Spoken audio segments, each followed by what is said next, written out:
sido objeto de observaciones, el acta de la sesión 140 se encuentra a disposición de las señoras y señores diputados. Nuestro secretario dará lectura a la cuenta. Gracias, señor presidente. Le doy cuenta de los siguientes documentos. Oficio número 1344 del ministro de Obras Públicas, de la ministra de Obras Públicas, señora Jessica Pérez, por el cual responde nuestro oficio y remite información sobre el sector de la comuna de La Higuera en la región de Coquimbo. Oficio 20.645 del secretario general de la Cámara de Diputados, por el cual comunica la autorización para refundir los proyectos de aeronáutica solicitados en la sesión anterior. Correo electrónico del presidente de la Agrupación Nacional de Empleados Fiscales, ANEF, señor José Pérez, mediante cual solicita concurrir a la comisión junto a la Asociación de Funcionarios de CERNAC para plantear diversas problemáticas que actualmente les aquejan. Dos informes de la Biblioteca del Congreso Nacional denominados la UEF como mecanismo de precios, elementos para su análisis y experiencia internacional. Y otro es una infografía sobre aspectos relevantes de la UEF. Solicitud del vicepresidente de CONAPYME, señor Héctor Sandoval, por la cual desea plantear ante la Comisión su preocupación acerca de los recientes nombramientos realizados por el Ministerio de Economía para conformar el Consejo Consultivo de Empresas de Menor Tamaño. Excusas del día de hoy del Ministro de Economía por deber atender compromisos adquiridos con anterioridad. El economista señor Álvaro García deberá atender compromisos adquiridos también con antelación. Confirmaciones: el presidente de la Federación de Estudiantes de la Universidad Andrés Bello y vocero de la Confederación de Estudiantes de Chile, CONFECH, señor Nicolás Rojas, que se encuentra vía Zoom, en representación de la Comisión para el Mercado Financiero, la comisionada señora Bernardita Piedrabuena. Reemplazo para la sesión de hoy del diputado señor Roberto Arroyo al diputado señor Gonzalo Lacarrera.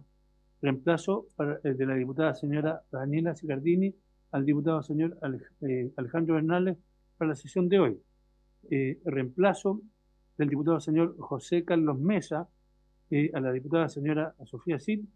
Pareo de los diputados José Carlos Mesa y Miguel Ángel Calisto, y pareo del diputado Boris Barrero con la diputada Baice. Esa es toda la cuenta, señor presidente. Gracias, estimado Álvaro. Con respecto al punto 4, la solicitud del vicepresidente CONAPYME, yo quiero hacer oídos de su solicitud y citar o invitar al ministro Nicolás Grau la próxima sesión para que pueda aclarar los criterios de la salida de varias de las empresas, de asociaciones que fueron excluidas del Consejo Consultivo de Empresas de Menor Tamaño. Creo que es importante poder saber cuáles son los criterios, más cuando estamos en un periodo electoral en curso y con algo que es tan determinante como lo es la economía de las pequeñas y medianas empresas. ¿Habría acuerdo? Acordado. Bien. Ofrezco la palabra sobre la cuenta. Sobre varios, ofrezco la palabra.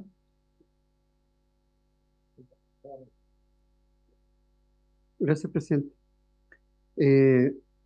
Me parece muy importante lo que hoy día vamos a revisar, y en virtud de que en la cuenta aparecen varios diputados que están tareados y otros, y yo en lo personal también tengo que hacer una excusa, me gustaría solicitar para que dé la seriedad completa que corresponde bien la suspender la votación de hoy, sino que solamente abocarnos a la discusión del proyecto. Diputado Arroyo, ¿habría acuerdo? No habría acuerdo, diputado Manucheri no dio el acuerdo. ¿Tiene que ser unánime, Álvaro? Sí. Ya. No habría acuerdo, diputado Arroyo. ¿Sobre varios? Bien, no habiendo, vamos a avanzar entonces con la orden del día, y le damos la bienvenida al ministro de Hacienda, don Mario Marcel, que nos acompaña el día de hoy para la revisión, ¿cierto?, de los proyectos de ley refundidos iniciados en moción de los diputados Daniel Manucheri, Boris Barrera, Alejandro Bernales, Miguel Ángel Calisto, Leonardo Soto, y de las diputadas señoras Ana María Bravo, Daniela Chicardini y Javiera Morales, que modifica diversos cuerpos legales para eliminar la unidad de fomento como sistema de reajustabilidad en casos que indica. Boletín número 15.779-03 y de los diputados señores Jaime Naranjo, Tomás de Rementería, Marco Vilavaca, Daniel Manucheri y Daniel Melo, y de las diputadas señoras Danisa Astudillo, Ana María Bravo, Daniela Chicardini y Emilia Nubiado, que modifica la ley 19.496 que establece normas sobre la protección de los derechos de los consumidores para exigir que los contratos de prestación de servicios educacionales sean pactados en moneda nacional. Boletín 15.787-03 en primer trámite constitucional y primero reglamentario. Y se encuentra invitado para exponer el ministro de Hacienda, Mario Marcel, a quien le ofrezco la palabra.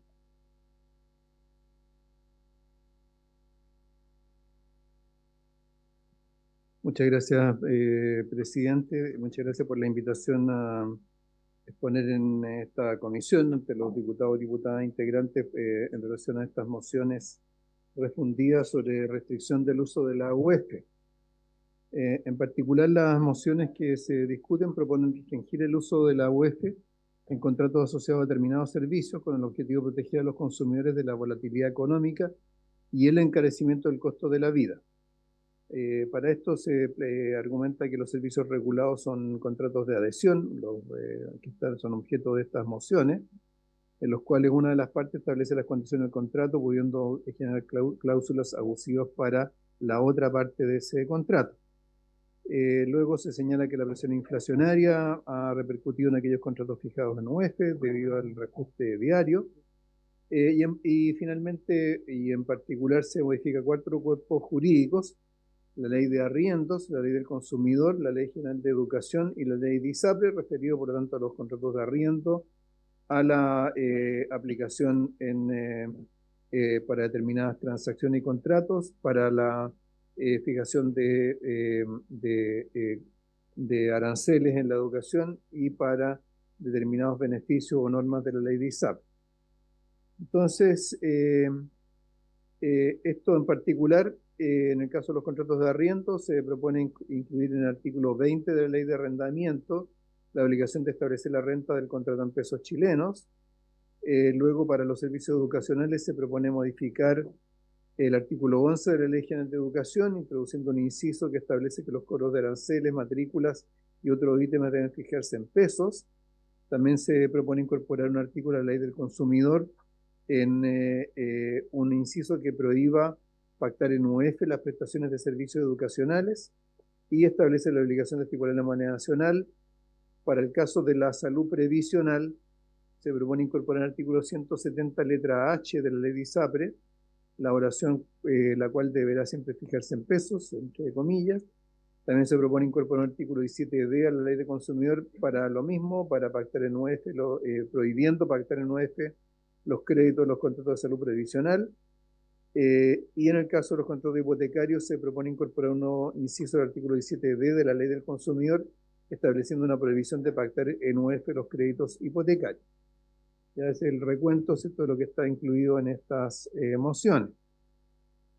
Para entender cuál es el alcance total de precios que están indexados a la inflación o administrados en el sentido que se fijan mediante algún algoritmo que incluye índices de precios, cito esta cifra de 32%, que aparece en un documento del Banco Central del cual yo fui coautor en su momento, que justamente buscó descomponer el IPC entre aquellos precios más determinados por factores administrativos de aquellos más determinados por condiciones de mercado.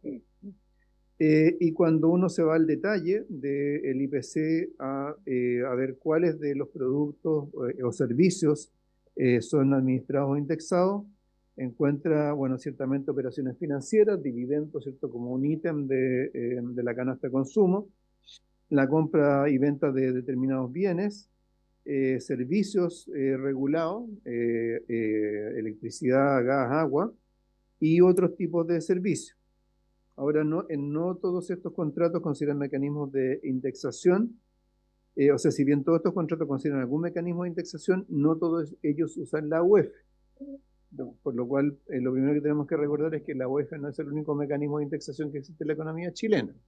Desde luego, en el caso del fisco existe la unidad tributaria, es cierto que se aplica a una serie de normas de carácter tributario, las escalas del impuesto global complementario y las obligaciones tributarias, ¿cierto?, cuando corresponde hacer las declaraciones anuales de impuestos. También es importante destacar que no todas aquellas cosas que tienen algún mecanismo de indexación son contratos de adhesión. Por ejemplo, y vamos a verlo inmediatamente a continuación, el caso de los arriendos no son un contrato de adhesión, son pactados entre las partes, los arriendos de inmuebles.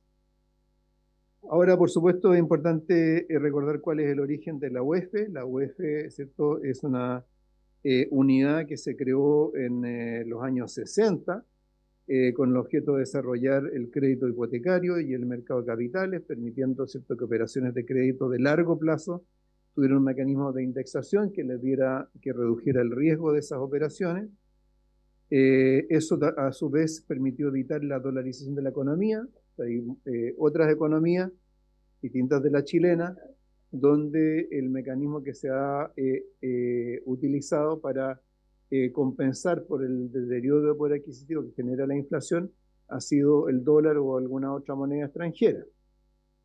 Y esto al mismo tiempo ha permitido plazos más largos en instrumentos financieros, incentivando el ahorro. Ahí se cita un estudio, hay varios estudios sobre estas cosas. Al mismo tiempo, la indexación permitió el desarrollo de mercados de bonos de mediano y de largo plazo en la economía. Sin la obligatoriedad del uso de la UEF, el mercado de renta fija se habría orientado hacia valores de corto plazo o denominados en dólares. Entonces, es evidente que la UEF ha tenido un papel en el desarrollo del mercado de capitales y particularmente en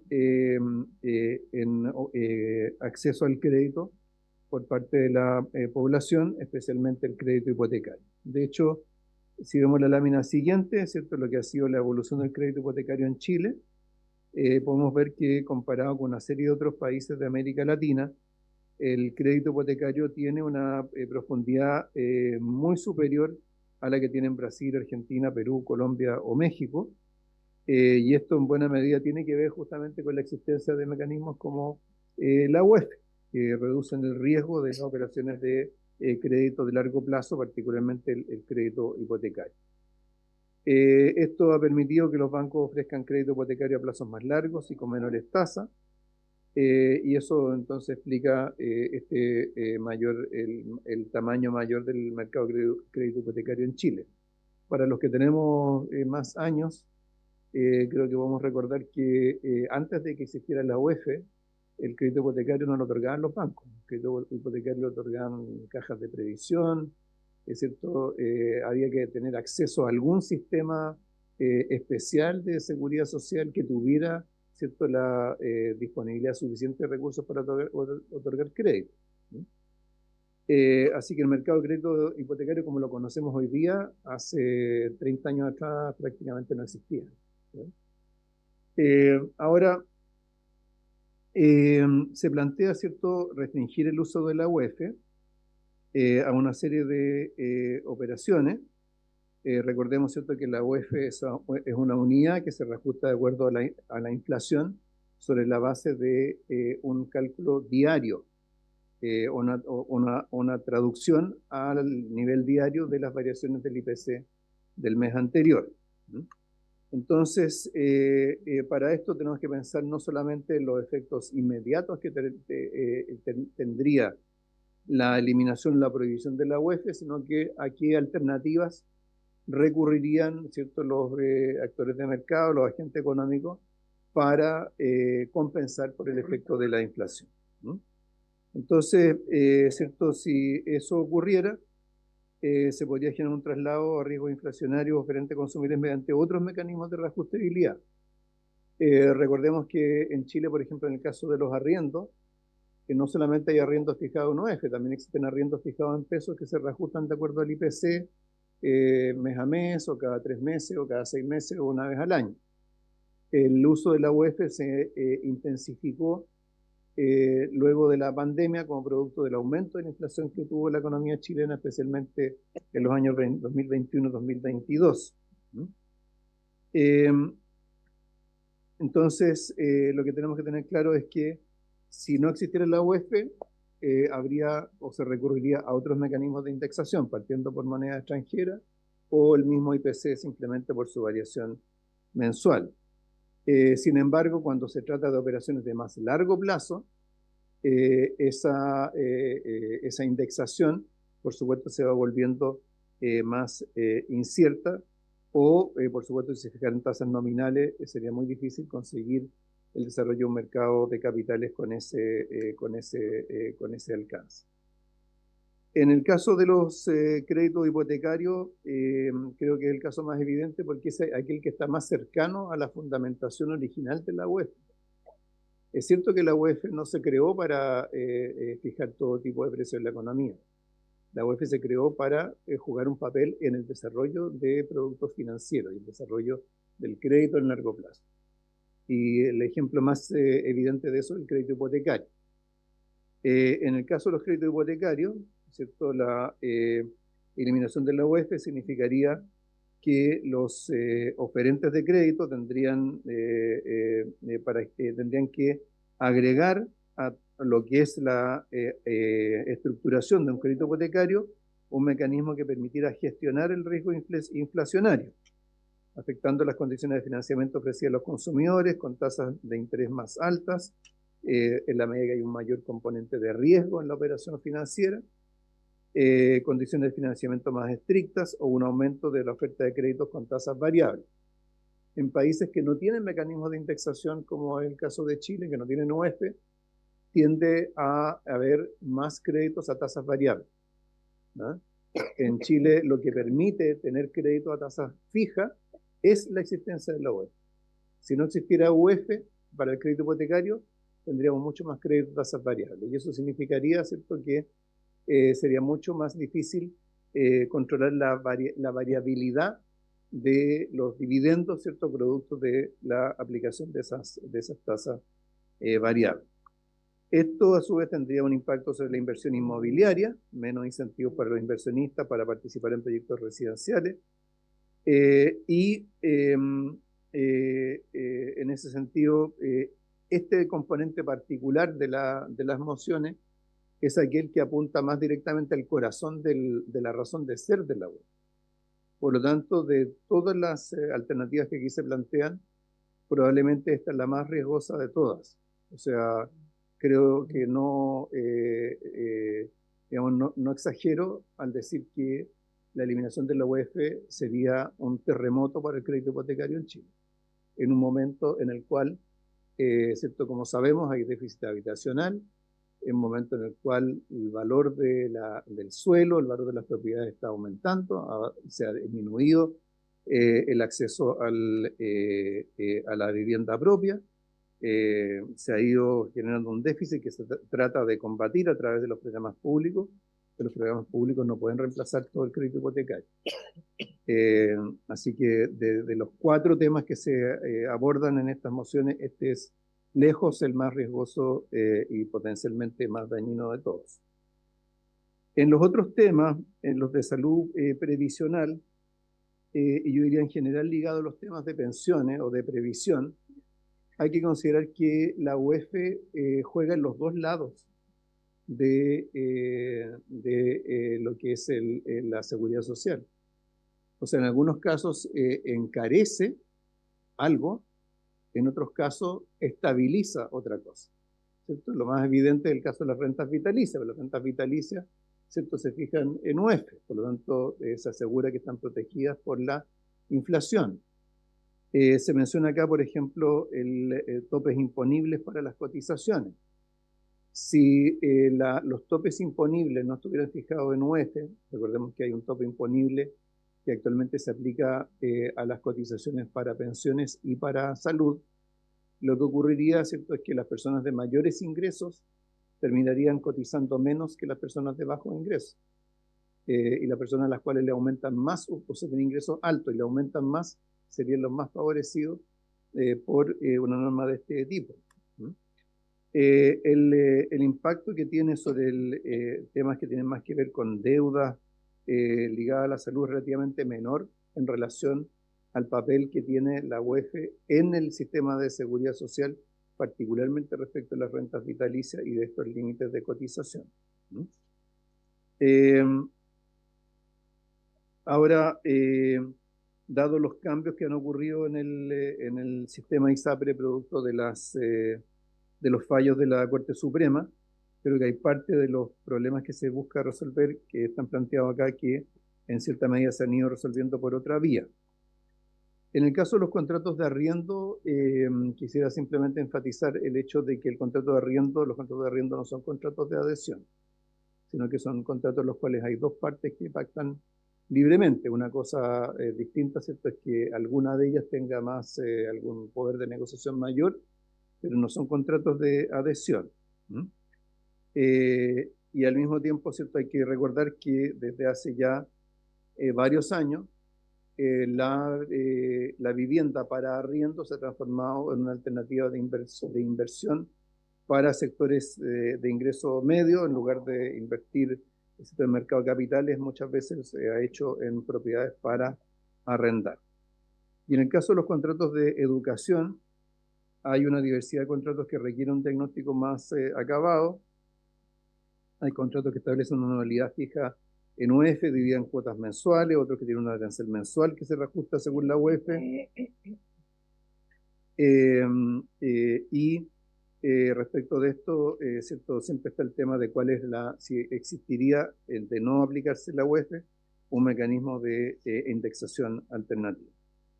Entonces, presidente, nos parece que los casos que se plantean para restringir o prohibir el uso de la UEF son muy diversos unos de otros. En algunos casos estamos hablando de operaciones financieras de largo plazo, en otros casos estamos hablando de contratos entre dos partes equivalentes, en otros casos estamos hablando de contratos de adhesión, y por supuesto podríamos agregar muchos otros casos. Hay casos de bienes que están fijados, de precios de bienes que están fijados en UEF. Por ejemplo, el mismo sector de la vivienda, ¿cierto? Cuando se compra una vivienda o cuando se hace una promesa de compra-venta, ¿cierto? Se fija un precio en UEF que luego, una vez que se suscribe el contrato, se traduce en pesos. Entonces hay múltiples situaciones.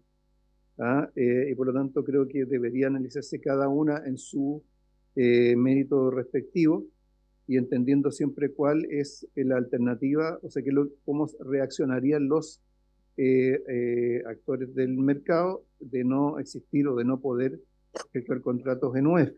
En particular, el hecho de que eso no elimina la necesidad de protección frente a la inflación y a la búsqueda de otros mecanismos de indexación. En ese sentido, presidente, creo que en el fondo aquí hay dos o tres discusiones que son distintas. Por un lado está la discusión de temas que son de protección del consumidor. No estoy seguro si la Comisión ha invitado al CERNAC en esa materia, pero creo que es un tema que vale la pena mirar específicamente, y haciendo la distinción entre operaciones financieras, contratos de servicios y compra y venta de bienes. Son tres cosas distintas. La UEF se creó originalmente para lo primero. Se ha tendido a aplicar más en lo segundo y en algunos casos también se aplica a lo tercero. Y hay un segundo tema que no es de protección al consumidor, que es de carácter más macro, que es el tema de la indexación en la economía chilena.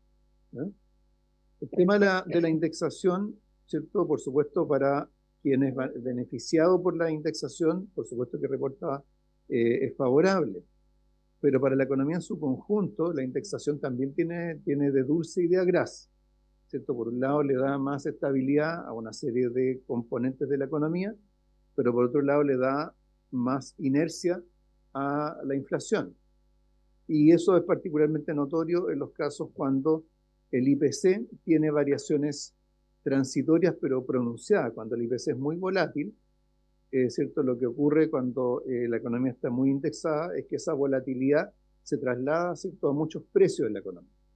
El ejemplo más evidente es el que hemos tenido, ¿cierto?, recientemente con los precios de la electricidad. porque ¿cierto?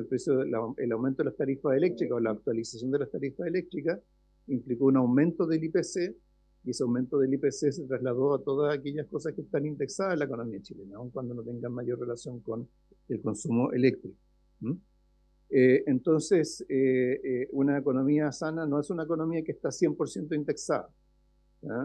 Una economía sana es aquella donde la indexación alcanza a aquellos servicios o prestaciones o transacciones que son de plazos más largos, donde hay mayores elementos de riesgo, y para eso, por supuesto, sirve que existe algún mecanismo de indexación, de los cuales la UEF es uno de ellos, y de no existir la UEF existirían otras alternativas.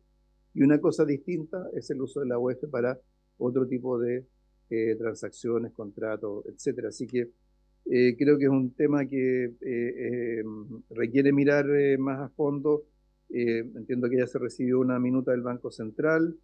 Sería importante escuchar al CERNAC y a las superintendencias que tienen que ver con los sectores en los cuales se propone, ¿cierto?, restringir el uso de la web. Eso sería, presidente. Gracias, ministro. Ofrezco la palabra a diputadas, diputados.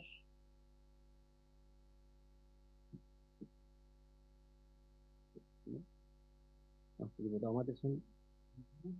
Sí.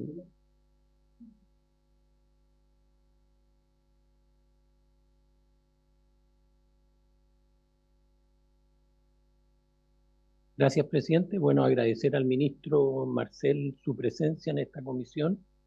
Yo creo que la exposición ha sido sumamente clara y yo creo que por primera vez coincidimos en todo lo que dijo.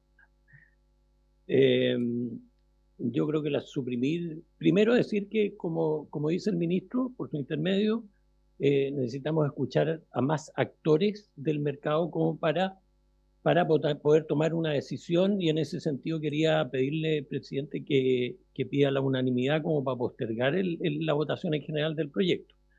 Y por otra parte, coincidente con el ministro, yo creo que la eliminación de la UEF nos llevaría a una dolarización de la economía, una posibilidad. Otra es que se haga una proyección, ¿no es cierto?, del IPC a 3, 5 o qué sé yo, un año plazo, y que los aranceles de ciertos servicios se calculen en base a esta proyección del IPC, lo que sería de un tremendo o un mayor costo para los usuarios. Y bueno, eso principalmente. Yo la verdad es que no estoy dispuesto a votar este proyecto a favor si es que hay que votarlo tal como está y no hemos escuchado a las partes que están involucradas en el desarrollo de ciertas áreas de la economía nacional. Gracias. Gracias, diputado Matheson. Acaba de hacer usted una solicitud, ¿cierto? Escuchando obviamente la presentación del ministro Mario Marcel, en donde en su presentación una de las recomendaciones justamente es poder escuchar a nuevas, no nuevas, sino que a otras instituciones de diferentes sectores de la economía para poder determinar si es que luego de escucharlos a ellos, postergar la votación. Entonces, como ya esto es algo que se tomó en una sesión anterior, requiere la unanimidad de la comisión. Entonces, quiero pedir el acuerdo unánime para postergar. No habría acuerdo. El diputado Manucheri no da el acuerdo para postergar la votación. Entonces, vamos a ofrecer la palabra nuevamente, diputadas, diputados. No. Aprieten, por favor, el micrófono para pedir la palabra.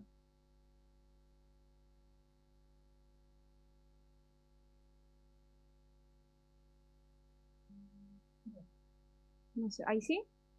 Muchas gracias, presidente, por su intermedio saludar al Ejecutivo, a los asesores de Hacienda y al ministro en particular. Ministro, mire, yo escucho su presentación y se habla extensamente sobre los impactos macroeconómicos, ¿ya? Leía en una de las diapos el desincentivo a la inversión, se hablaba sobre los riesgos para los oferentes, pero en ninguna lámina yo escuché o se plantea este problema que genera la UEF con millones de consumidores.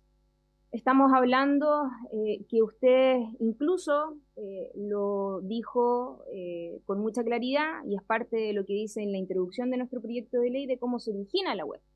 En los años 60, para poder incentivar el ahorro, para poder dar plazos más largos, ¿no es cierto?, para instrumentos financieros.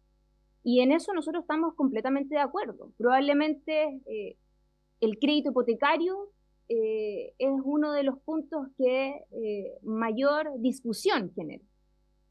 Pero cuando hablamos de planes de salud, cuando hablamos planes de arriendo, en este caso también las colegiaturas, evidentemente se ha distorsionado el uso de la web. Entonces, me gustaría saber si es que estamos conscientes de aquello y usted comparte ese análisis.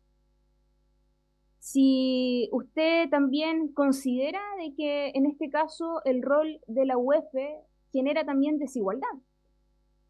Porque en estricto rigor, acá se genera una desigualdad entre quienes pueden invertir, ajustar precios y protegerse de la inflación versus quienes solo pueden pagar en pesos y endeudarse en UEF. Porque al final y al cabo, la gente, los trabajadores y trabajadoras de Chile le pagan en pesos.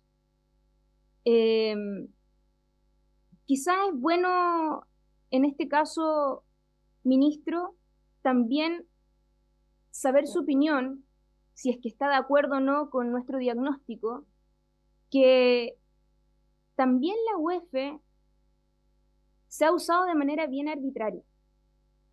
No se ha regulado por vía legislativa la utilización de la UEF en los distintos contratos. Porque sería bueno saber si es que se están haciendo las fiscalizaciones y hay criterios técnicos con respecto a el establecer una UEF para ciertos contratos. Si es que está estandarizado, si es que se condice con la realidad o si es que finalmente se traduce en un abuso como nosotros lo hemos visto. Oiga, si hasta la escuelita de fútbol hoy día se cobran en UEF. Entonces sería bueno, ministro, saber la opinión con respecto a algunas cuestiones que se escapan de la macroeconomía y se aterriza a la vida real, a la vida cotidiana de millones de chilenos y chilenas que ven que este instrumento se transformó finalmente en un abuso. Y yo comparto que probablemente para la macroeconomía, para la banca, este es un tema que van a defender con garras y dientes y a quienes también les preocupa, que no me cabe duda, son aquellos que hacen negocio inmobiliario, que también es un tema. Pero sería bueno que entendiéramos el objetivo central del proyecto de ley, que nosotros tenemos disposición de debatir este proyecto incluso sobre la lógica de regular el uso de la UEF en ciertos contratos. Porque yo creo que ese es el tema. Y con esto termino. ¿Por qué hoy día entonces hay contratos de arriendo que se pagan en pesos y otros en UEF? ¿Por qué se da esa dualidad? ¿Quiénes definen aquello? Porque no precisamente el consumidor tiene esa atribución de decirle no. Es el dueño de la vivienda el que establece ciertos parámetros y reglas del juego para ver si te arriendo ese bien raíz. ¿Y no sería bueno incluso incorporar un plazo razonable? ¿Y ese sería un factor a considerar para ver cómo regulamos el uso de la UEF? Por ejemplo, insisto, en el caso de los arriendos, cada un año, cada 2 años, porque las finanzas de ese hogar, evidentemente, es una sola, que es en peso, y es permanente en los meses, a no ser que le hagan, ¿no es cierto?, un aumento salarial a ese trabajador.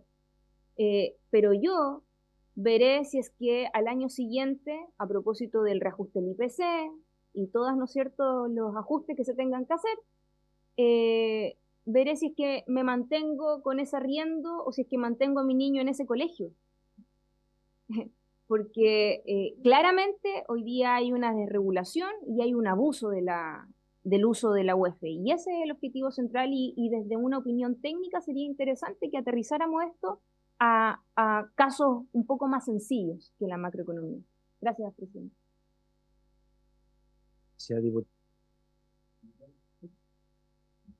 Gracias.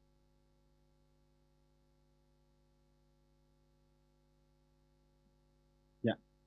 Gracias, presidente. La verdad es que nosotros, cuando presentamos este proyecto, fundamentalmente nos hacemos cargo de una sensación de abuso de la gente.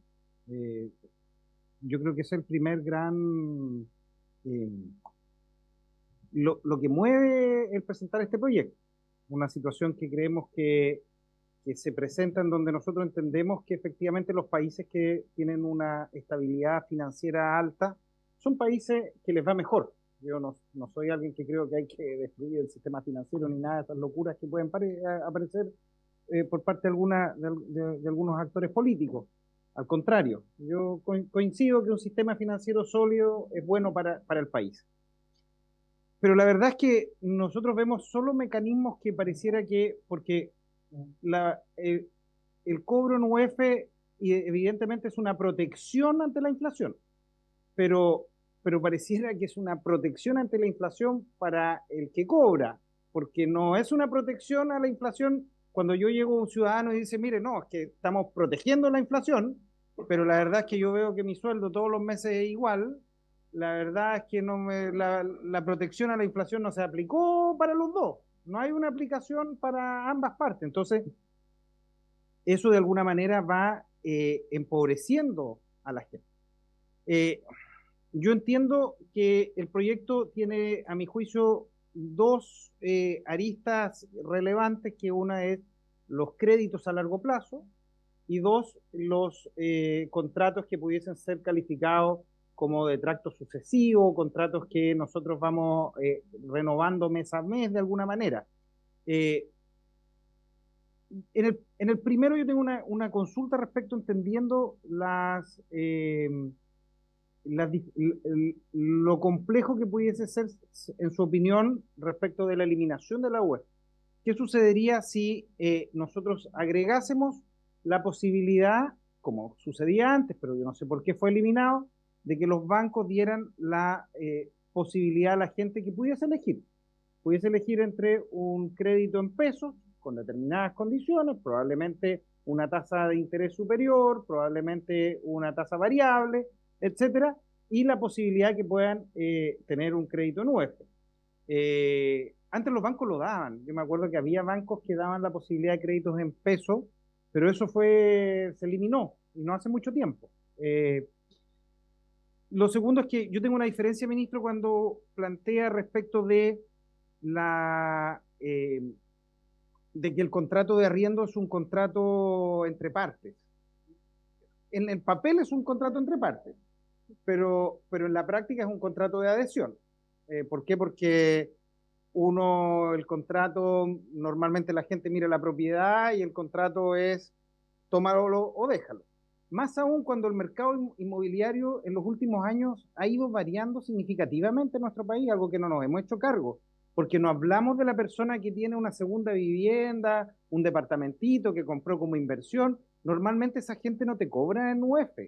Los que están cobrando en UF son aquellos que tienen 100, 200, 300 departamentos y que hoy día nuestro propio sistema, nosotros tenemos, en esto no hay ningún tipo de restricción, pero nuestro sistema, evidentemente, con déficit de vivienda, nosotros hemos tenido una acumulación de viviendas que funcionan justamente con arriendos de este tipo.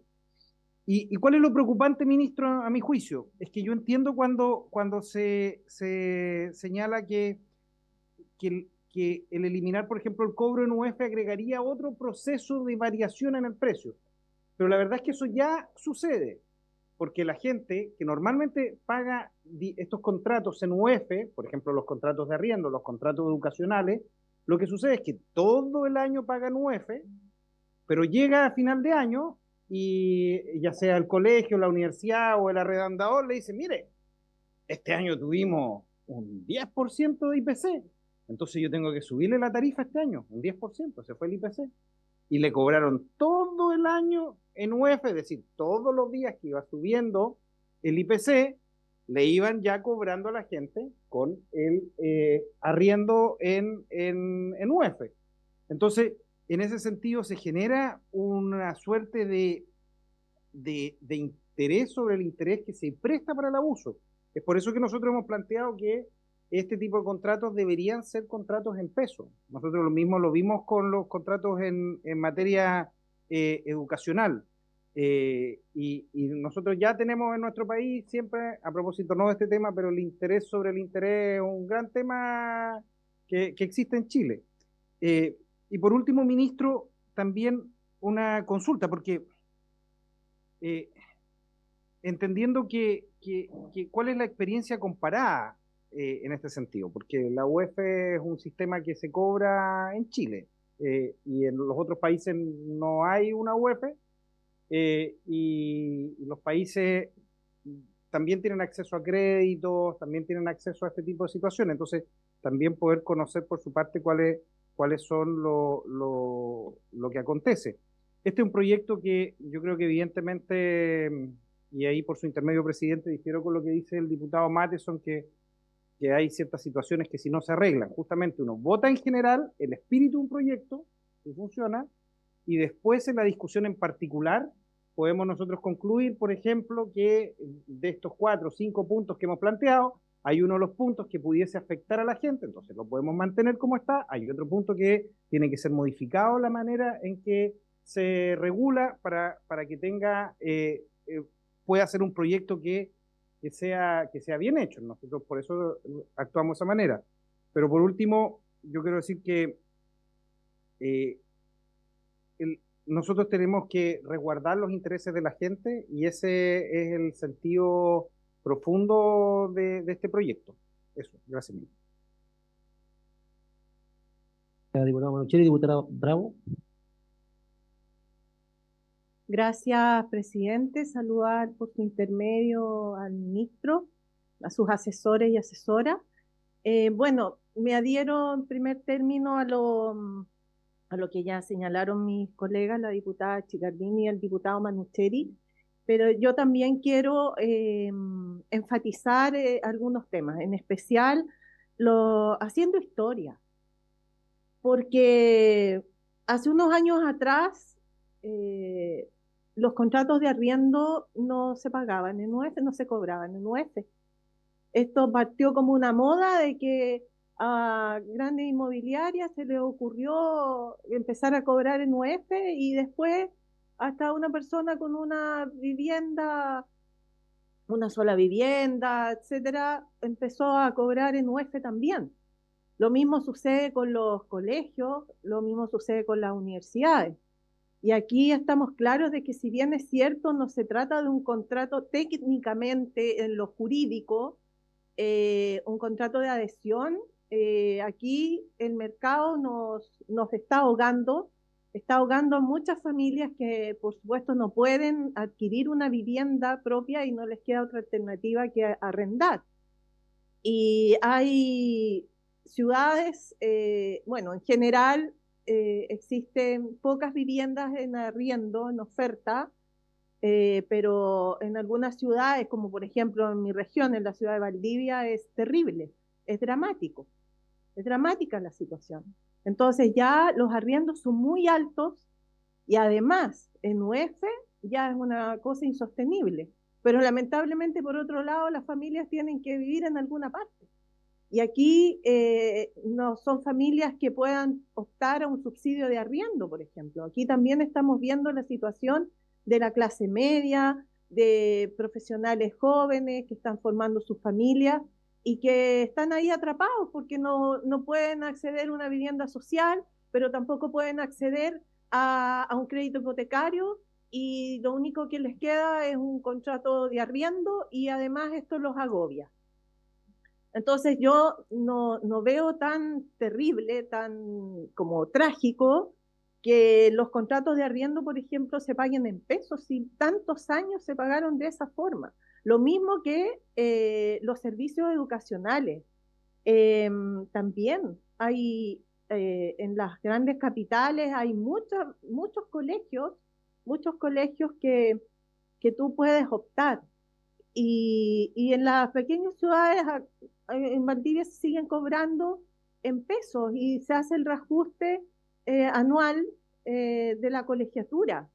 En las universidades, por ejemplo, ahí es más dramático porque hay situaciones en que tus hijos tienen un buen puntaje en la PGU, o sea, no me acuerdo ya cómo se llama, bueno, en la prueba de aptitud académica en nuestras épocas, la PAES, actual PAES,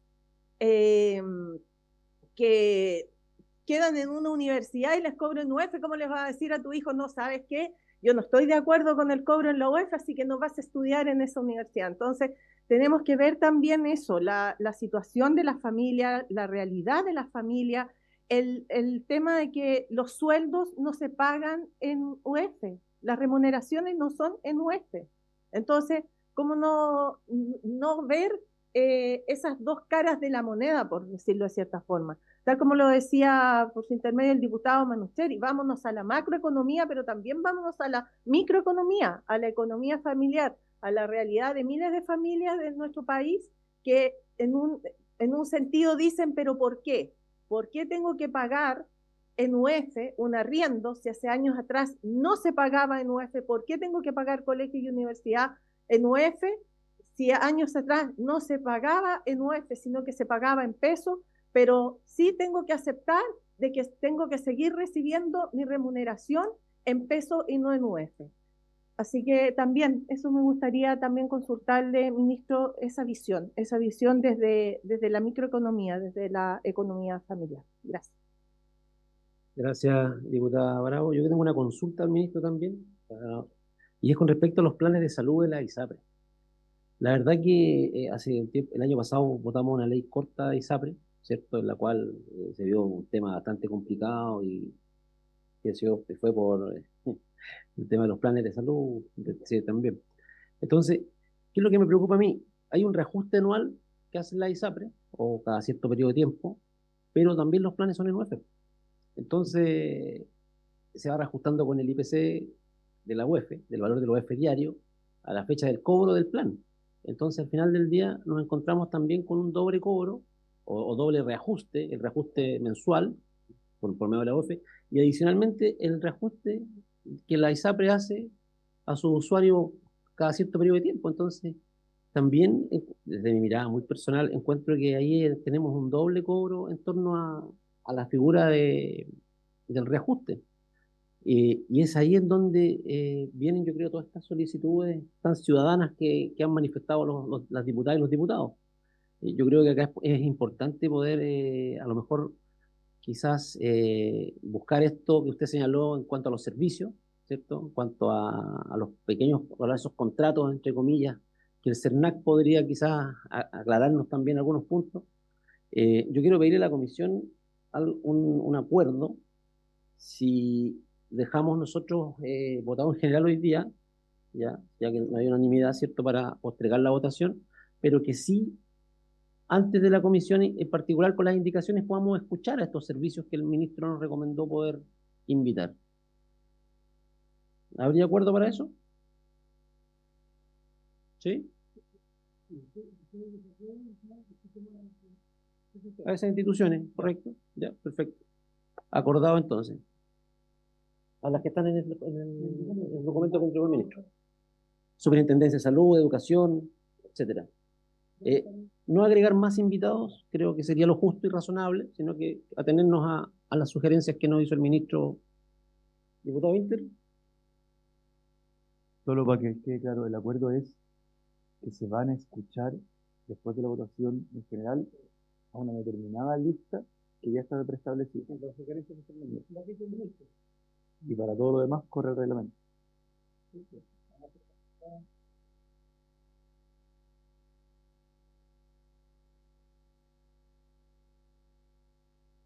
Gracias, diputado. Ministro, le doy la palabra para poder contestar algunas de las interrogantes. Muchas gracias, presidente, y gracias a las diputadas y diputados que hicieron uso de la palabra. A ver, acá la distinción entre lo micro y lo macro, que en realidad la hizo la diputada Chicardini por su intervención, presidente. Por supuesto que es una distinción válida, pero quisiera señalar que en realidad nosotros no estamos refiriéndonos solo a la macro, ¿no? La disponibilidad y el acceso al crédito hipotecario es un problema microeconómico, un problema de acceso a la vivienda, ¿cierto? Que golpea a muchas, afecta, preocupa a muchas familias. Lo mismo, ¿cierto?, respecto de determinados pagos o beneficios que se fijan en UEF. Para el que tiene que pagar en UEF, es evidente que la UEF no es algo popular. Eso no cabe duda, y por eso hemos tenido durante tantos años propuestas para eliminar la UEF, regular la UEF, etc. El punto es cuáles son las consecuencias que tiene, ¿ah? Cuáles son las alternativas si es que uno restringe el uso de la UEF. Y en ese sentido, yo creo que también era la misma diputada Chicardini que hizo la distinción también entre operaciones financieras y las que tienen que ver con contratos de servicio o compraventas derechamente. Y creo que esa es una distinción que es bien importante, ¿no? Es bien importante. O sea, el mercado de capitales y el crédito hipotecario en particular en Chile no tendrían la extensión, la magnitud que tienen hoy día si es que no existiera un mecanismo de indexación como es la web. ¿Ah? Y después, y creo, me parece a mí, que después del impacto que tuvieron los retiros de fondos de pensiones sobre el crédito hipotecario hace 5 años atrás, creo que ninguno de nosotros le gustaría poner nuevamente en riesgo el crédito hipotecario. Eso nos ha costado varios años empezar a levantar cabeza, y sobre la base de un apoyo directo del Estado, como el subsidio a la tasa hipotecaria que se aprobó hace un tiempo y que ahora está comenzando a operar. Entonces, realmente, o sea, realmente queremos poner en cuestión un elemento central del funcionamiento del crédito hipotecario en Chile, como es el tema de la UEF. Creo que eso es muy distinto de los otros temas que se han planteado acá. El cobro de servicios, el arriendo, los arriendos, ¿cierto?, la colegiatura, etcétera. Creo que son temas diferentes. Y por eso me parece que mientras en el caso del crédito hipotecario, nosotros tenemos un planteamiento bien claro que deriva no solo de consideraciones macro, sino también de consideraciones microeconómicas. En los otros casos nos parece que sería importante escuchar a quienes tienen mayor competencia en la protección de los consumidores, ¿no? Creo que respecto de la protección de los consumidores hay un tema que aquí se ha planteado que me parece que es una preocupación válida, que es el tema de reajustes sobre UEF, ¿no? ¿Cierto? O sea, IPC aplicado sobre valores en UEF. ¿Es eso cuán extendido está esa práctica? ¿Qué es lo que nos dice, ¿cierto?, la entidad encargada de la protección de los consumidores al respecto? ¿Qué tipo de regulaciones pueden ser relevantes para esos casos? Es un tema distinto, ¿cierto?, de la existencia misma de la UEF o la aplicación de la UEF en un contrato, ¿no? Creo que también, especialmente en el caso del crédito hipotecario, pero también aplicable a otros casos, creo que el punto que recalcaba el diputado Mathison sobre el riesgo de la dolarización, creo que también es un tema atendible. En América Latina, nosotros tenemos países mucho más dolarizados que Chile. Nuestros vecinos del norte, ¿cierto?, Perú, está mucho más dolarizado que Chile. Perú tiene 40% de su activo financiero en moneda extranjera. Entonces, para ellos, cuando hay ciertas fluctuaciones cambiarias, eso tiene consecuencias financieras de gran magnitud. Chile, a comienzos de los 80, era una economía bastante dolarizada. Y todos sabemos lo que pasó. todo lo que sabemos lo que pasó con la crisis financiera de aquel entonces, que es lo que pasó cuando vino una devaluación importante, ¿cierto? La quiebra de los bancos, desempleo, ¿cierto? Sobre el 20%. Entonces, creo que, o sea, indexar a través del dólar es infinitamente peor que indexar a través de la web. ¿No? Si hay algo de lo que aquí se plantea o de esta discusión que nos lleve a dolarizar nuestra economía, yo aconsejaría evitarlo por todos los medios posibles. Pensemos que en Chile el traspaso de las fluctuaciones cambiarias, el traspaso de tipo de cambio a inflación es más o menos un 15%.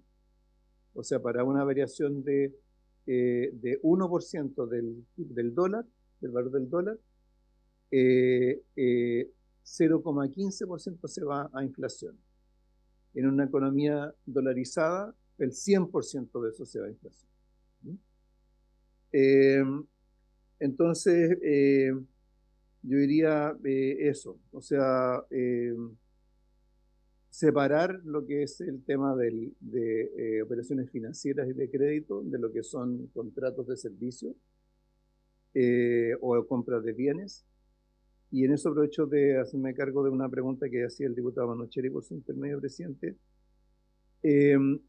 Créditos en pesos existen en Chile, pero son créditos de consumo. Son créditos a plazos más cortos. Son créditos a 24 meses, 36 meses. No son a 20 años o a 30 años, como el crédito hipotecario, ¿no? Entonces, ojo con esa distinción. ¿No?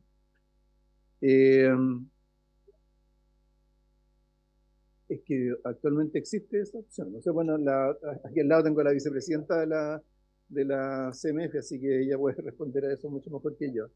¿No? Así que quizá ella podría tomar ese punto más en propiedad que yo. ¿No? Eso diría por mi parte. ¿No? Y por último, el tema de los planes de salud y en general los temas de seguridad social, como enfatizaba, en el caso de seguridad social hay costos y hay beneficios en UE. Tengamos claro que en ese caso, o sea, cierto, decimos, en Chile los sueldos no están fijados en UE, pero las pensiones sí están fijadas. ¿No? Y en el caso de los planes de la ISAPRE, lo que hemos visto, ¿cierto?, es que justamente a raíz de los fallos de la Corte Suprema, de la legislación que se aprobó, en el fondo toda la regulación está empujando o está tendiendo a generar planes adecuados al 7% de cotización para salud, en lugar de lo que teníamos, ¿cierto?, de planes fijados en UEF con excedentes que se devolvían. O sea, ha ido hacia allá una serie de decisiones que se han ido tomando, tanto desde el lado judicial como del lado regulatorio, y probablemente ese sea un camino que se siga hacia adelante. Entonces, probablemente la relevancia del tema de la UEF en el costo de los planes probablemente va a ir cambiando con el correr del tiempo, ¿no? Pero sí, lo que sí tenemos que tener claro en seguridad social es que tenemos la UEF en los dos lados, no solamente en uno. Eso sería de mi parte, presidente. Gracias, ministro. Diputado Winter, y luego le vamos a dar la palabra a Cierto aquí. Sí, quisiera referirme a un tema en particular de una de las preguntas del diputado Manucheri. Respecto a los arriendos, que hace muchos años son con reajuste por IPC anual. Ya que luego el diputado Manucheri establece qué ocurre cuando se establece el precio en UEF, que por lo tanto se hace de hecho un reajuste por IPC, pero mensual con la fórmula que conocemos, y además está establecido un reajuste de IPC anual. Fue la pregunta. Y yo entendía la respuesta. O sea, lo que le quiero preguntar es si usted cree que los efectos de eso son efectivamente los que expone el diputado Manucheri, porque en el caso del IPC, lo que mide es el valor del dinero o los precios de los bienes y servicios en pesos. Por lo tanto, el impacto que eso debiera tener, ¿cuál debiera ser? El que existiera el reajuste, que diga el contrato reajuste por IPC y además cobro en UEF. debería quedar absorbido. El uno en el otro, digo.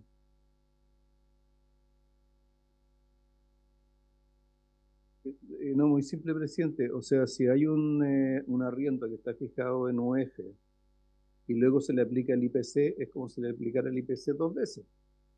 Me parece una anomalía, ¿ah? Por ponerle un nombre, ¿ah? Pero ahora, ¿cuán extendida está esa práctica? Es más fácil que lo responda cierto el Cernaca que lo responda yo. ¿Sí?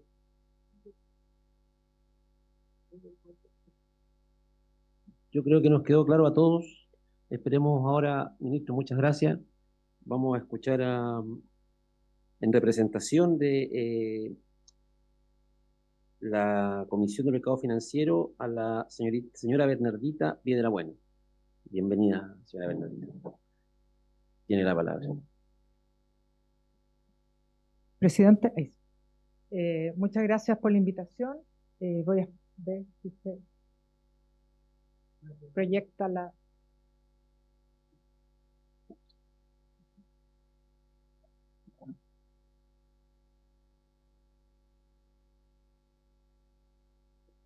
Bueno, muchas gracias por la invitación. Voy a tratar de ser lo más breve y al grano posible en mi presentación. En parte, yo como Comisión para el Mercado Financiero solo me voy a referir al tema del mercado financiero, que es el crédito hipotecario.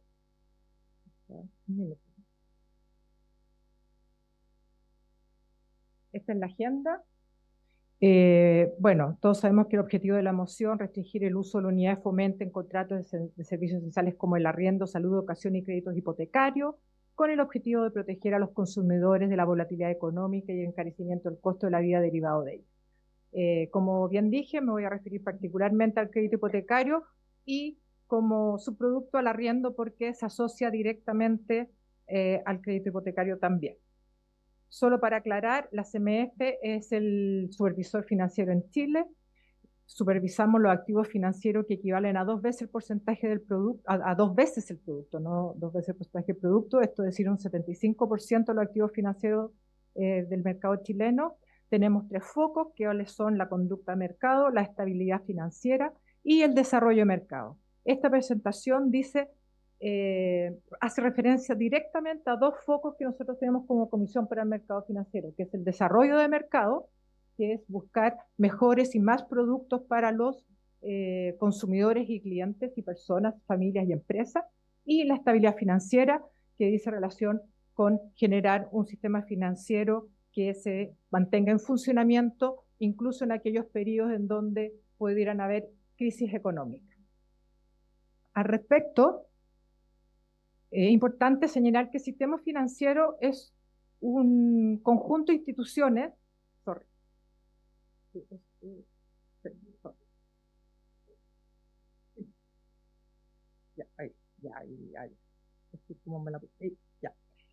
Son un conjunto de instituciones que se relacionan de forma muy compleja entre ellas, pero al final del día lo que las instituciones financieras lo que quieren hacer es movilizar recursos desde los ahorrantes a los proyectos de inversión, desde los ahorrantes a las empresas y a las familias porque ya sea quieren comprar una vivienda o quieren tener un crédito de consumo. Para su normal funcionamiento hay pilares que son fundamentales que estén presentes, como es la política fiscal sostenible, un banco central independiente con un objetivo claro de estabilidad de precios, un tipo de cambio flexible para poder tener política monetaria y tener lo que se llama soberanía monetaria, y un sistema financiero solvente, bien regulado y bien supervisado. Sin eso, sin ese marco macro coherente y robusto, no podría darse una economía sana y no podrían haber economía micro, como aquí se mencionó. Sin macro no hay micro. Eso es algo que decimos los macroeconomistas siempre y durante años hemos aprendido. ¿Cuál es el rol del sistema financiero? Primero, facilitar los pagos. Si no tuviéramos un dinero, un mecanismo de pago, volveríamos al trueque. Segundo, lo que dije anteriormente, que agrupa e intermedia recursos desde los ahorrantes a la inversión productiva. Esa es la existencia, la naturaleza del sistema financiero. ya sea que esa actividad se realice a través de los bancos, ya sea que esa actividad se realice a través de las cooperativas, a través de los fondos de inversión o fondos mutuos. Otra cosa muy importante, que aquí está el eje también de por qué los bancos dan créditos hipotecarios a largo plazo, pero se financian con depósitos de corto plazo, y es una función crítica del sistema financiero, que es la transformación de madurez y de liquidez. Es decir, yo tomo depósitos de corto plazo y los coloco, los presto en inversiones de largo plazo. En particular, las más de largo plazo son los créditos hipotecarios, que existen hasta 40 años. Y también cumplen otras funciones muy importantes, pero las cuales no voy a hacer tanto hincapié, que es la selección de los deudores, el análisis de los proyectos, su posterior monitoreo, porque yo como depositante no tengo la experiencia, el tiempo, ni la capacidad, ni el conocimiento para estar haciendo aquello, y el manejo de riesgos. ¿Qué es un banco? Bueno, aquí les presento la hoja de balance de un banco y de una cooperativa, en particular las cooperativas que son fiscalizadas por la CMF. Y tenemos al lado izquierdo de la hoja de balance diferentes créditos, entre ellos los créditos hipotecarios, que vendrían a ser el azul oscuro. También hay créditos comerciales, créditos de consumo. ¿Cómo se financian esos créditos? Principalmente con los depósitos de las personas. Podemos ver que en el caso del banco más del 50% es financiado con depósitos de las personas, y en el caso de la cooperativa más del 60%. Después viene la deuda, los bancos se endeudan para prestar, y por último el capital, que en el caso de los bancos hoy día la regulación les exige dependiendo cómo se mida, pero entre un 8 hasta puede llegar hasta un 20% de los activos ponderados por riesgo, y las cooperativas que tienen más capital. Entonces, el ecosistema, como muy bien decía el ministro, se compone de personas que ahorran y personas que necesitan invertir. Personas que pueden estar pagando en UEF, pero personas que también reciben ingresos en UEF. Entonces, son los dos lados de la medalla que hay que mirar, analizar el tema de los créditos hipotecarios y su fijación en UEF. El origen de la UEF, como bien se han dicho, en el año 67 se crea para fomentar el ahorro y los créditos de largo plazo, entre ellos los créditos hipotecarios. Esto en un ambiente de inflación alta y volátil, y en donde hasta entonces no había un acceso masivo ni generalizado a créditos hipotecarios por parte de las familias chilenas. Voy a mostrar un gráfico en lo que sigue. La UEF, diversos estudios para Chile, lo ha catalogado como una muy buena medida para fomentar el desarrollo del mercado financiero frente a la dolarización que fue utilizada en otras economías de Latinoamérica, que también se discutió ampliamente anterior por el ministro. Y ahí hay una serie de trabajos realizados por distintos economistas, Roberto Saller, García Morandé, Reinstein Rosender, Landerreche, Oscar Landerreche y Rodrigo Valdés, en donde se establece las bondades que tuvo el UEF para desarrollar el mercado de capitales chileno, en particular el crédito hipotecario. ¿Cómo ha sido la evolución de lo histórica de los créditos hipotecarios en la banca? De los que disponemos una serie histórica más larga, vemos cifras desde el 85 y vemos cómo el crédito hipotecario en relación a las colocaciones totales que realizan los bancos ha crecido desde representar menos de o alrededor de un 10% a mediados de los 80 hasta hoy día más de un tercio de las colocaciones que hace el sistema financiero. Esa es la importancia que tienen los créditos hipotecarios, no para los bancos en sí, sino para las personas que acceden a la posibilidad de financiar una vivienda a partir de los créditos hipotecarios.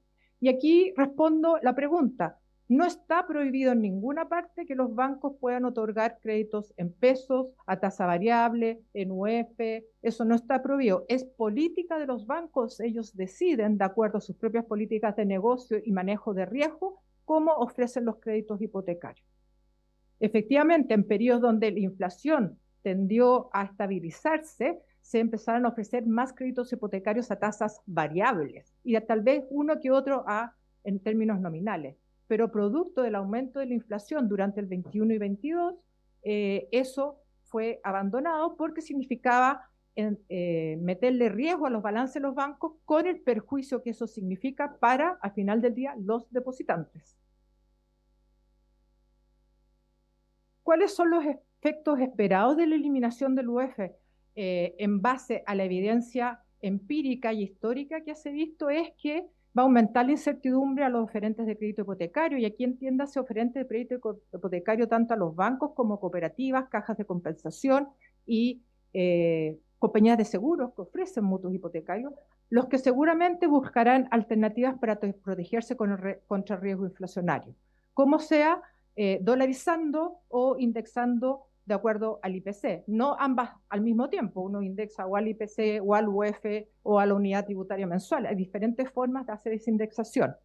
Los riesgos inflacionarios es probable que se trasladen al deudor, lo cual se puede manifestar de diferentes formas, con tasas de interés más altas, tasas de interés variables, créditos más cortos, un crédito hipotecario ya no a 40 años, sino a 5 años o menos, que es lo que pasa en Brasil, donde no se ha desarrollado el mercado hipotecario justamente por el tema de la inflación y el riesgo inflacionario. Y también una disminución de la oferta del crédito hipotecario. También esto va a producir disminuciones de las alternativas de ahorro para las personas, un tema que es muy crítico en la economía chilena, es la falta de ahorro. En parte el ahorro que hacen las personas, que no es el obligatorio, por supuesto, sino el voluntario. Y si yo quiero ahorrar, yo me quiero proteger también del riesgo inflacionario. Para eso tengo que tener una alternativa de inversión donde eso sea posible. Va a haber un deterioro de la experiencia usuaria en el sentido de que los grupos más vulnerables y segmentos medios van a tener más dificultad para acceder al acceso al financiamiento hipotecario, y va a haber un desincentivo a los inversionistas a participar en proyectos residenciales, reduciendo la oferta de vivienda, justamente en un momento en que no hay oferta, que hay problemas de costos, por otros motivos, aumento de el costo de la mano de obra, los materiales, el tema de los suelos, y por lo tanto se va a profundizar el bajo dinamismo que hoy día ocurre en el mercado financiero. Y para apoyar lo anterior, quiero mostrar algunas cifras sobre cuál ha sido la evolución del mercado hipotecario. Aquí tenemos cifras de cuál ha sido el crecimiento real de las colocaciones, tanto las totales como los créditos hipotecarios, y vemos en esa línea apuntada una línea que trata de medir la tendencia, y vemos la baja en el crecimiento de las colocaciones del crédito hipotecario, que hoy en día se encuentra en mínimo histórico, de acuerdo desde el 2000, creciendo a menos del 5% real. Es decir, no hay demanda por crédito hipotecario. ¿Por qué digo demanda? Porque voy a mostrar después unas estadísticas una encuesta que publica el Banco Central, que está aquí. En esta encuesta que publica el Banco Central, en la mano izquierda vemos las condiciones del mercado hipotecario. La línea azul oscura muestra las condiciones de oferta, es decir, si los bancos están siendo más restrictivos o no a ofrecer crédito hipotecario, en tanto que la línea más celeste, azul clara, muestra las condiciones de demanda, es decir, si las personas están pidiendo crédito hipotecario.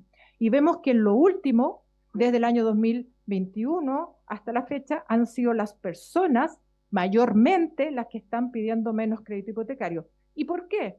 Aparte de la explicación, lo vemos en el gráfico de la derecha, vemos que el precio de las viviendas ha aumentado fuertemente, se ha producido un estancamiento ya en lo último, pero sí ha habido un aumento importante, y eso obedece a factores de oferta.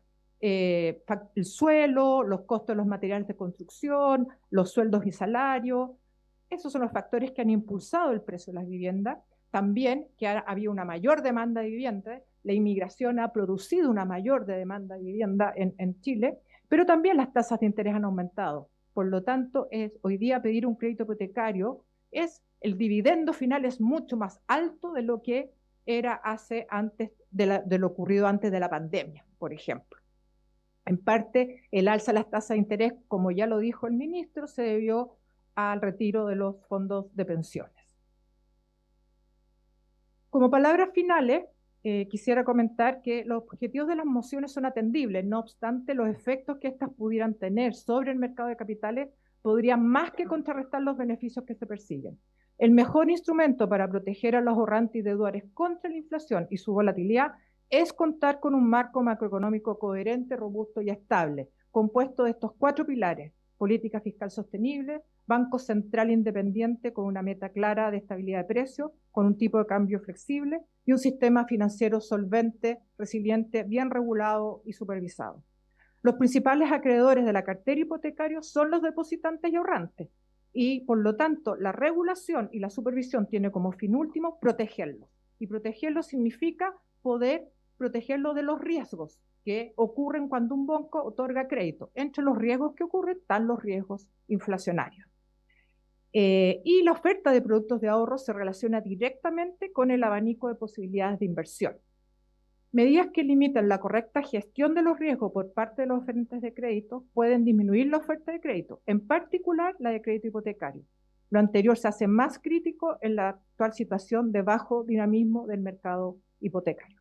Muchas gracias por la invitación y por su atención. Gracias a usted, señora Bernardita. Ofrezco la palabra a diputados. El diputado Manucheri. Sí, yo quiero preguntar respecto de la exposición anterior, creo que del ministro Marcelo, que dejó claro por lo menos la opinión respecto a Hacienda, es que yo diría que en los puntos que se plantean respecto al cobro UF, el punto más polémico pareciera ser el respecto de los dividendos. El proyecto lo que plantea no es la eliminación de la UF, sino el prohibir que existan cobros en UF. Porque la UF no tendría sentido el poder eliminarla. Además, hay muchas cosas que sí benefician efectivamente a la gente en su espíritu original.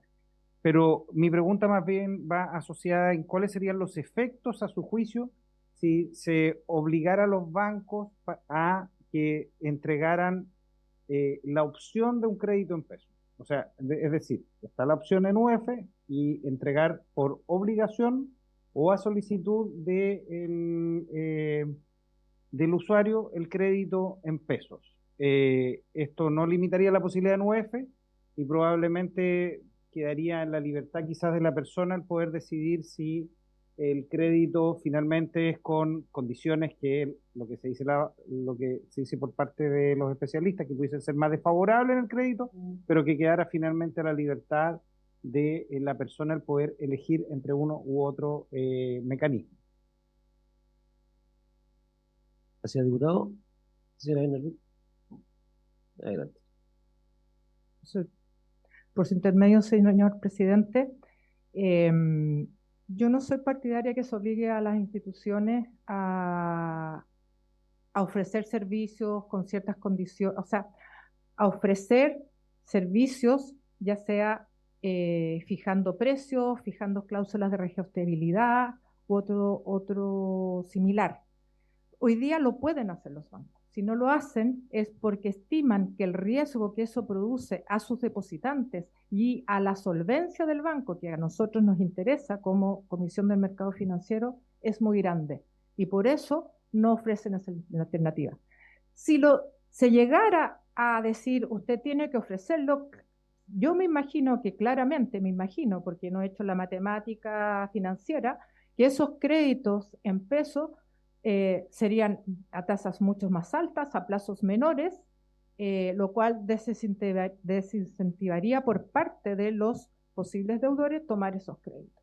Porque al final lo que yo quiero resaltar es que la protección es a los depositantes y ellos tienen que gestionar bien los riesgos. Y los riesgos inflacionarios es un riesgo para los depositantes y para la solvencia del banco, donde una misma persona es deudor y depositante al mismo tiempo. Son las personas, estamos en ambos lados. Lo último para que avancemos con los invitados. Solo un pequeño comentario respecto, yo entiendo que efectivamente no hay una posición respecto de poner la menor cantidad de trabas al sistema financiero, pero también nosotros igual tenemos un sistema que también tienen trabas, o sea, no pueden cobrar el interés que quieren, por ejemplo. O sea, tienen determinadas situaciones que el Estado de alguna manera resguarda a la ciudadanía, y creo que buscar alguna de estas medidas pudiese ir justamente en la línea, no viéndolo desde la obligación quizá del banco, pero sí desde la libertad de la persona de poder elegir finalmente tomar una decisión estratégica al respecto, porque tal vez alguien considera que las condiciones más desfavorables en la tasa de interés a la larga pudiesen ser más favorables considerando la incertidumbre de la inflación en el momento que se esté viviendo en el país. Gracias, diputado. Señora Bernardita, para ir finalizando.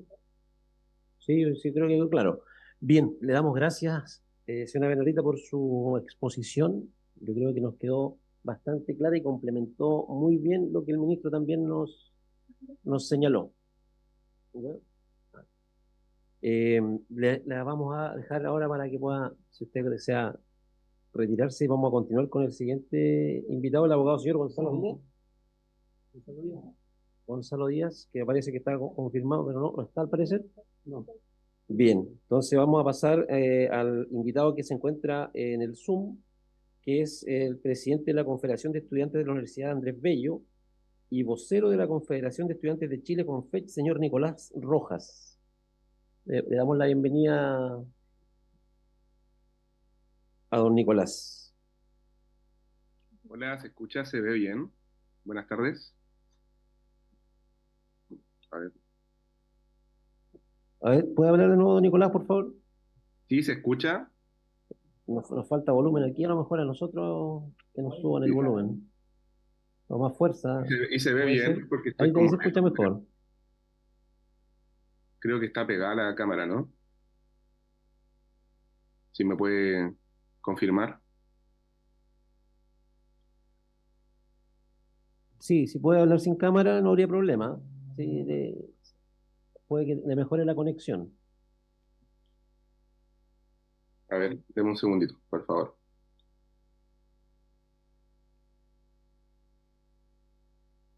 Deme un segundo, por favor.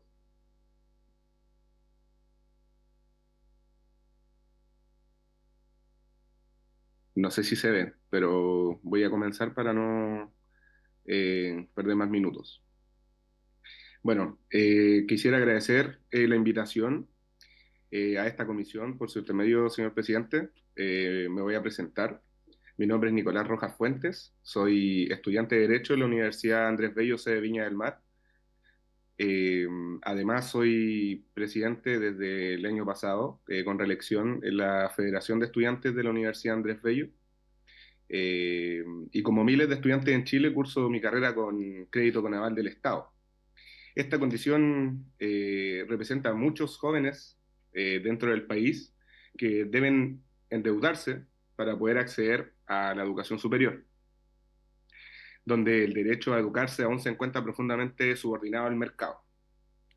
El cobro de servicios educacionales en UF se ha extendido incluso a niveles escolares, señalando en diciembre de 2023, el medio sabes.cl, posteriormente puedo adjuntar lo que ha sido mi intervención acá, señalando que gran parte de los colegios particulares, el modelo UF se ha transformado como en una norma, reajustando automáticamente las colegiaturas año tras año, lo que ha derivado en movilizaciones de apoderados ante estas alzas.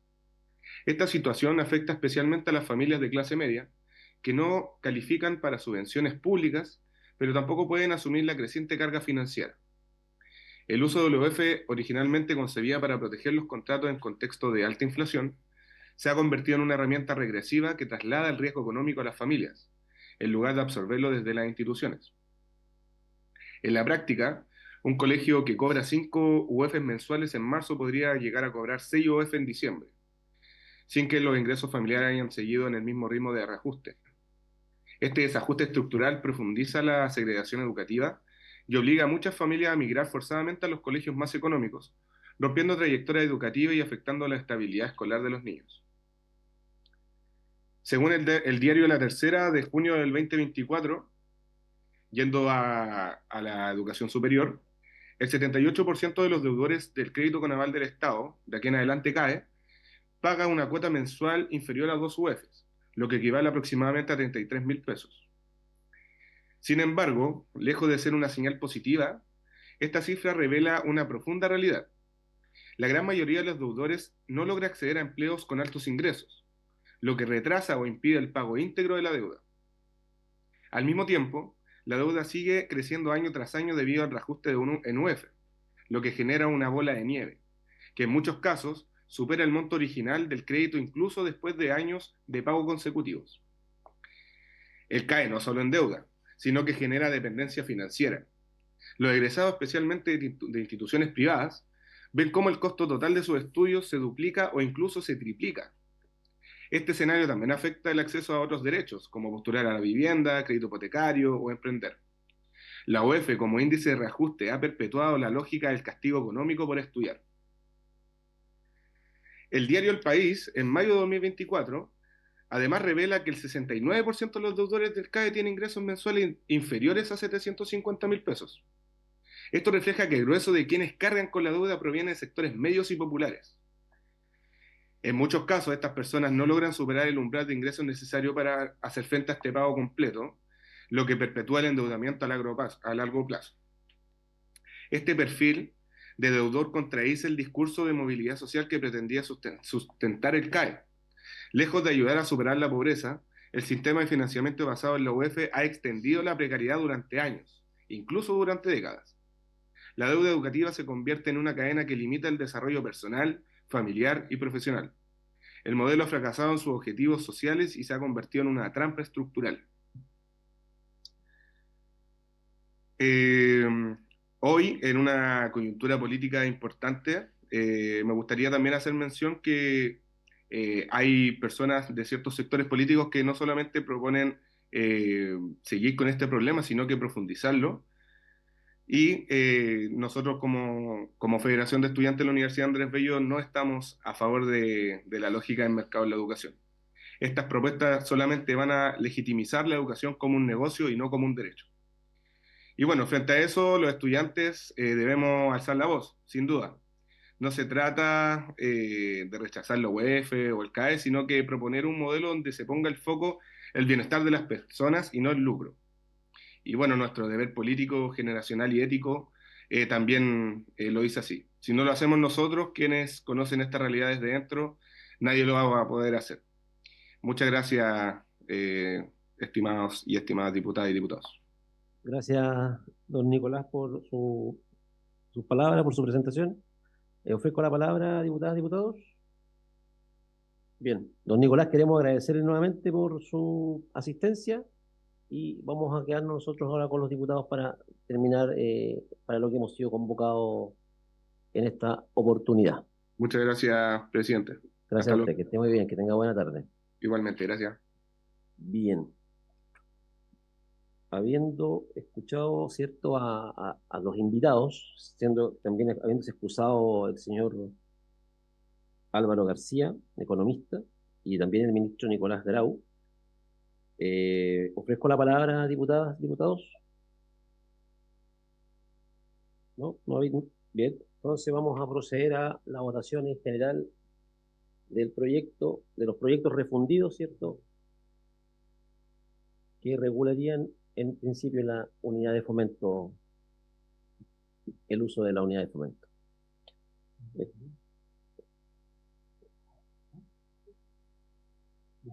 Estimado Álvaro, en votación en general.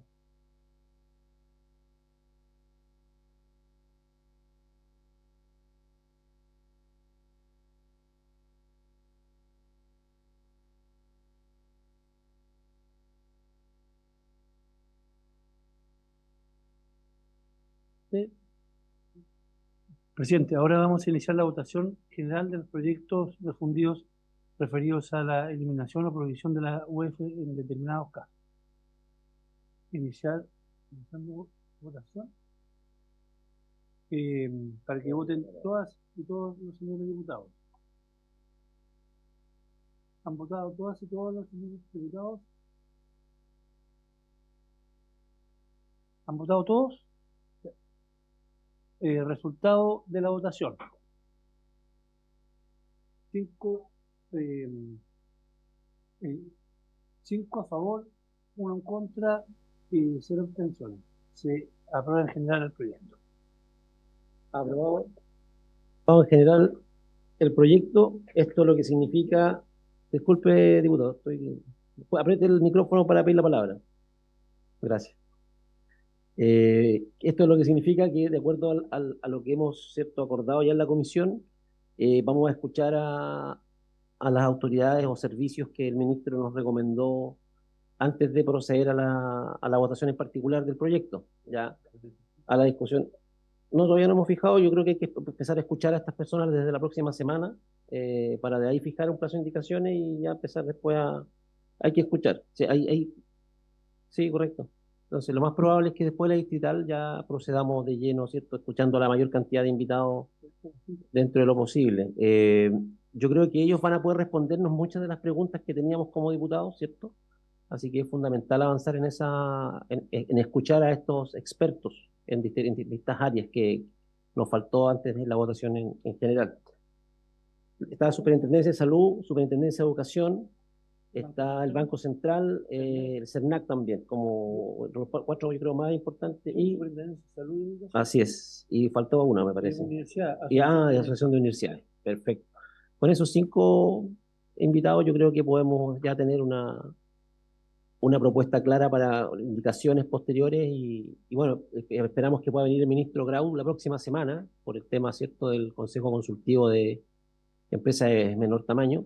Y ahí también aprovechar de preguntarle por este proyecto de la UEF, aprovechando que va a estar con nosotros, para hacer la instancia para que pueda venir preparado. Así que le pedimos a Juan Ignacio que lo pueda, sí, yo creo que es prudente. Así que vamos a ofrecer la palabra antes de finalizar al diputado, ¿quién está primero en el diputado Winter? Y posteriormente a la diputada Sicardini.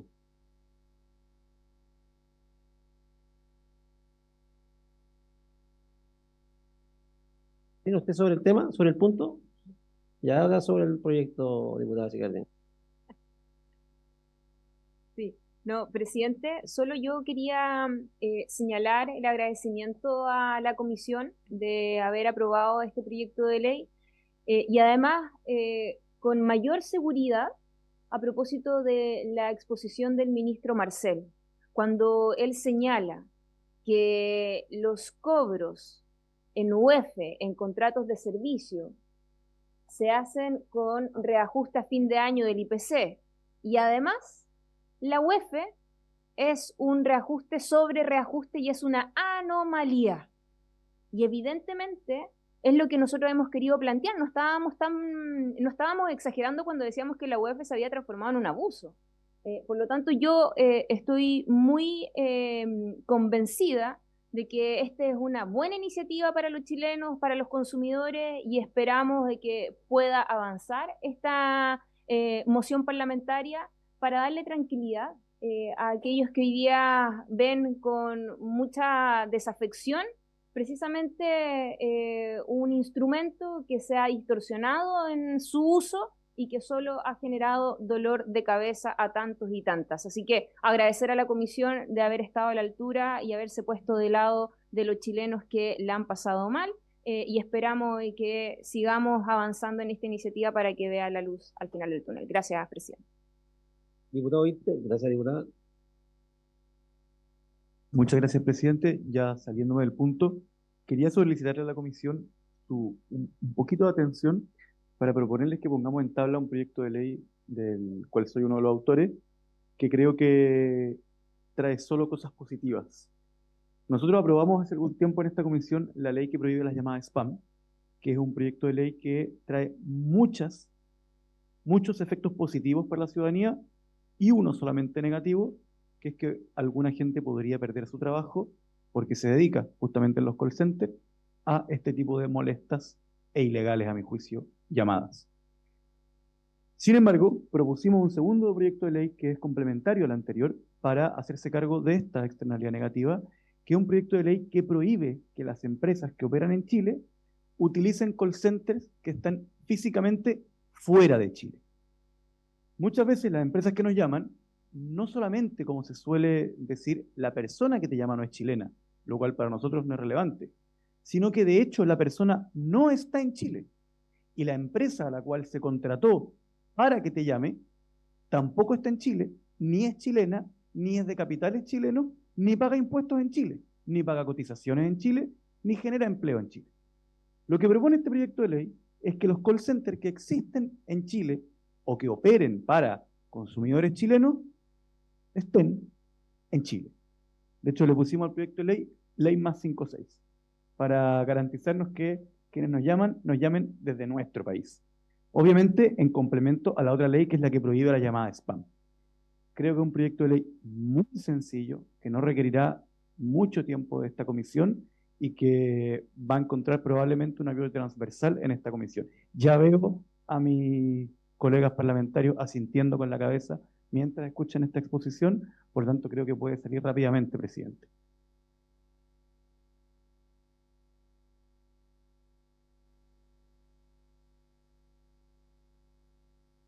Diputado, 17.381-03. Me cuesta esto.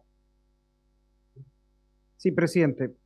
Solamente para decir que lo que ha pasado acá es una buena noticia, porque logramos avanzar luego de... Yo creo que lo que sucedió en esta comisión es el primer avance en materia de la UEF que, por pequeño que sea, no había pasado nunca en la historia de nuestro país. Entonces estamos avanzando justamente para poder regular un abuso que existe en materia de cobros, que yo creo que la exposición, como bien decía la diputada Chicardini, tiene razón, porque la exposición del ministro Marcel ratifica justamente que existen en determinadas materias abusos en donde se aplica UF y además se aplica IPC.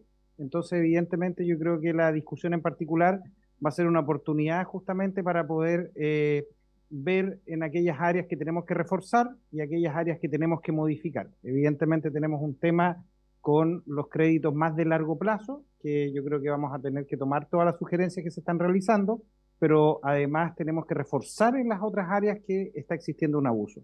Yo quiero además reconocer, presidente, su compromiso con este proyecto para que se pusiera en discusión.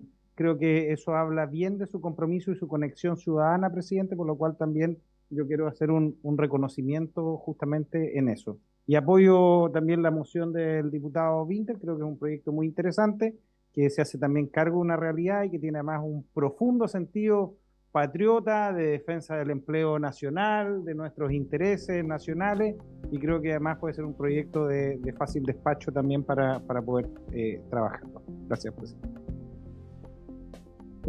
gracias, diputado. Bien, por haberse cumplido el objeto de la sesión, esta se levanta.